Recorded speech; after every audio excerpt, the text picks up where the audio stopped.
أفلا يتدبرون القرآن ولو كان من عند غير الله لوجدوا فيه اختلافا كثيرا.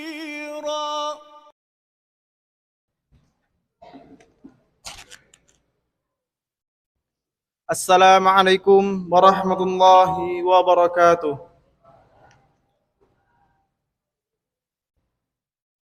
Innal hamdalillah nahmaduhu wa nasta'inuhu wa nastaghfiruh wa na'udzu billahi min shururi anfusina wa sayyiati a'malina. May yahdihillahu fala mudilla lahu wa may yudlil fala hadiyalah. Asyhadu an la ilaha illallah wahdahu la syarika lah wa asyhadu anna Muhammadan abduhu wa rasuluh la nabiyya wa la rasula ba'dah. Qala Allah Ta'ala fil Qur'anil Karim, a'udzu billahi minasy syaithanir rajim. Ya ayyuhalladzina amanu taqullaha haqqa tuqatih wa la tamutunna illa wa antum muslimun. Ya ayyuhalladzina amanu taqullaha wa qulu qawlan sadida yuslih lakum a'malakum wa yaghfir lakum dhunubakum wa man yuti'illaha wa rasulahu faqad faza fawzan 'azima. Ma'asyiral muslimin rahimakumullah. Marilah kita selalu senantiasa meningkatkan rasa keimanan dan rasa ketakwaan kita kepada Allah Subhanahu wa taala dengan sekuat tenaga menjalankan apa saja yang telah Allah perintahkan kepada kita dan semaksimal mungkin menjauhi apa-apa yang telah Allah larang kepada kita. Salawat berserta salam senantiasa tercurahkan kepada Nabi kita Muhammad sallallahu alaihi wasallam. Allahumma salli wa sallim ala nabiyyina Muhammad sallallahu alaihi wasallam. Kaum muslimin rahimakumullah. Hari Jumat adalah hari yang mulia. Sayyidul ayyam, penghulu induk dari segala hari. Bahkan hari Jumat lebih utama dibandingkan dua hari raya. Hari Raya Idul Fitri dan Idul Adha. Dan orang-orang yang hadir memenuhi undangan Allah Subhanahu wa taala, menjalankan, menunaikan, mendirikan ibadah Jumat ini adalah orang yang mulia. Allah panggil dengan panggilan yang mulia, ya ayyuhalladzina amanu, wahai orang-orang yang beriman. Allah Subhanahu wa taala tidak memanggil ya ayyuhan nas, wahai sekalian manusia, tapi secara khusus Allah hanya memanggil ya ayyuhalladzina amanu, wahai orang-orang yang dalam hatinya masih ada iman. Idza nudiya lis-shalah, apabila diseru pada kalian untuk mendirikan shalah mi yaumil jum'ah, pada hari Jumat, fas'au ila dzikrillah. Kaum muslimin rahimakumullah. Dalam catatan sederhana khatib, jika seorang berumur 20 tahun, setidaknya ia telah menjumpai Jumat sebanyak 650 kali dalam hidupnya. Jika seseorang berumur 30 tahun, setidaknya ia menjumpai Jumat sebanyak 1150 kali dalam hidupnya. Dan jika seorang berumur 40 tahun, setidaknya ia menjumpai Jumat sebanyak 1650 kali dalam hidupnya. Namun, pertanyaan besarnya bukan seberapa sering kita menjumpai Jumat, namun seberapa efektif dampak dari Jumat yang telah kita lakukan dalam keseharian kita. Jangan-jangan ribuan Jumat yang telah kita tunaikan, ribuan khutbah yang telah kita dengarkan, ribuan rukuk, sujud yang telah kita tunaikan tidak berdampak sama sekali dalam kehidupan kita sehari-hari. Kaum muslimin rahimakumullah. Ada dua hal besar dalam Jumat ini yang seharusnya kita lestarikan dalam kehidupan kita sehari-hari, dalam keseharian kita. Yang pertama, tentang salat jamaah. Sebagaimana hari ini kita tinggalkan kesibukan dunia kita, kemudian bersegera menuju masjid untuk melaksanakan sholat Jumat secara berjamaah. Yang sibuk dengan berkebun, ia tinggalkan kebunnya. Yang sibuk dengan dagangannya, ia tinggalkan toko dan dagangannya. Yang sibuk dengan pertukangannya, ia tinggalkan tukangannya. Yang sibuk dengan urusan pendidikannya, ia pulangkan muridnya. Bahkan ia ajak muridnya untuk menghadiri sholat Jumat secara berjamaah. Kebiasaan besar inilah yang seharusnya kita lestarikan ke dalam sholat 5 waktu kita. Maka jamaah, sudahkah pelajaran penting ini, hal besar ini kita terapkan dalam sholat fardu kita?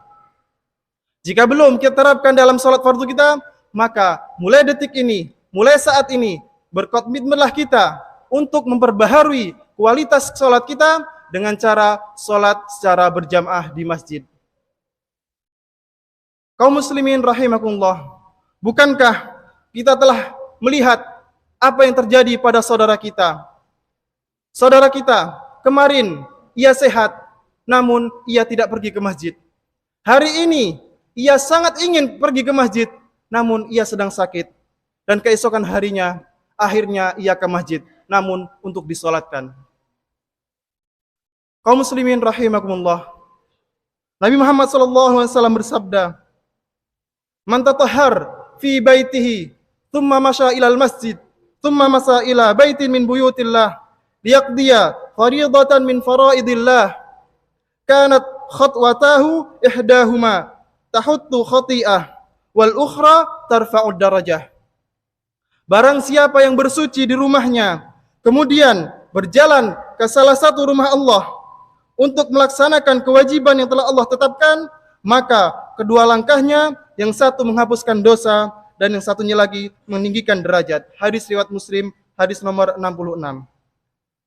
Bukankah kita mendambakan pengampunan dosa dan mendambakan peninggian derajat kita?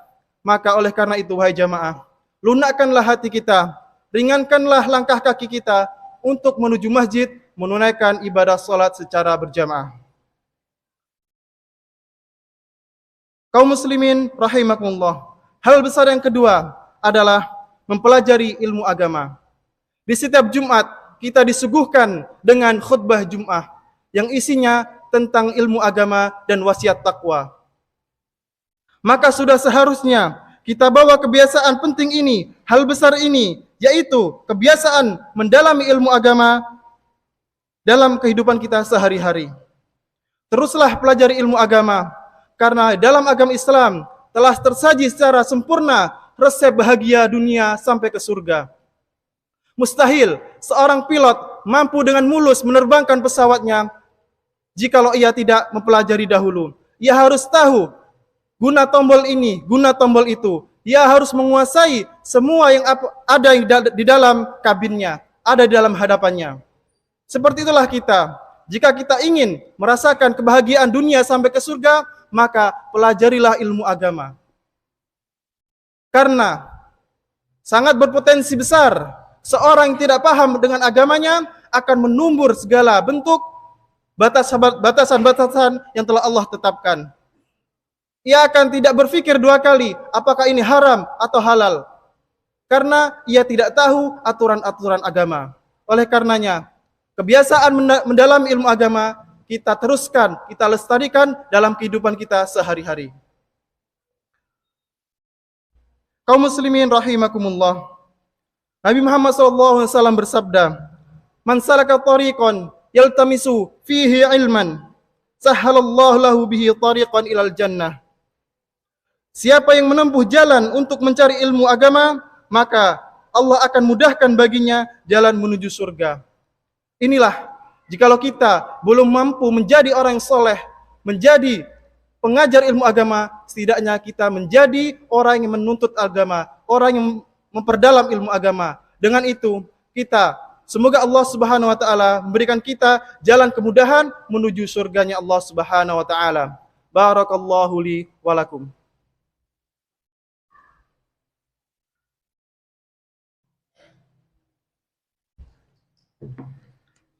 Alhamdulillahi rabbil alamin, wassalatu wassalamu ala asrafil anbiya wal mursalin, wa ala alihi wa ashabihi ajma'in. Amma ba'du. Kaum muslimin rahimakumullah. Itulah dua kebiasaan mulia yang telah sering kita lakukan di setiap Jumatnya. Seharusnya kita lestarikan dalam kehidupan kita sehari-hari yang lainnya. Pertama adalah sholat jamaah. Yang kedua, mendalami ilmu agama. Dan jikalau kita benar-benar menjadikan pelajaran, kita mengambil dan kita lestarikan apa yang kebiasaan kita di hari Jumat ini, di hari yang lainnya, tentu masjid akan penuh sesak oleh jamaah untuk melaksanakan sholat berjamaah. Dan tentu masjid, majelis ilmu akan sesak oleh jamaah untuk memperdalam ilmu agama. Kaum muslimin rahimakumullah, pertanyaannya, sudahkah kita menjadikan pelajaran ini, hal-hal besar ini, kita terapkan di hari-hari kita? Jikalau belum, maka mulai detik ini, mari kita sama-sama berkomitmen untuk menjadikan pelajaran Jumat yang telah kita lakukan ini, kita aplikasikan dalam kehidupan sehari-hari. Semoga Allah Subhanahu wa taala mudahkan kita jalan menuju surganya. Dan akhirnya marilah kita tutup khutbah pada siang hari ini dengan berdoa kepada Allah Subhanahu wa taala. Innallaha wa malaikatahu yusalluna 'alan nabi ya ayyuhalladzina amanu sallu 'alaihi wa sallimu taslima. Allahumma salli 'ala Muhammad wa 'ala ali Muhammad kama sallaita 'ala Ibrahim wa 'ala ali Ibrahim innaka Hamidum Majid. Allahumma barik 'ala Muhammad wa 'ala ali Muhammad kama barakta 'ala Ibrahim wa 'ala ali Ibrahim innaka Hamidum Majid. Allahumma ighfir lil muslimina wal muslimat wal mu'minina wal mu'minat al ahya'i minhum wal amwat innaka sami'un qaribu mujibu da'wat wa ya qadiyal hajat. Rabbana la tuzigh qulubana ba'da idh hadaitana wa hab lana min ladunka rahmah innaka antal wahhab. Rabbana zalamna anfusana wa illam taghfir lana wa tarhamna lanakunanna minal khasirin. Rabbana atina fid dunya hasanah wa fil akhirati hasanah wa qina adzaban nar. Subhana rabbina rabbil izzati amma yasifun wa salamun alal mursalin walhamdulillahi rabbil alamin. Wa akhiru da'wana alhamdulillahi rabbil alamin. Wassalamu alaikum warahmatullahi wabarakatuh.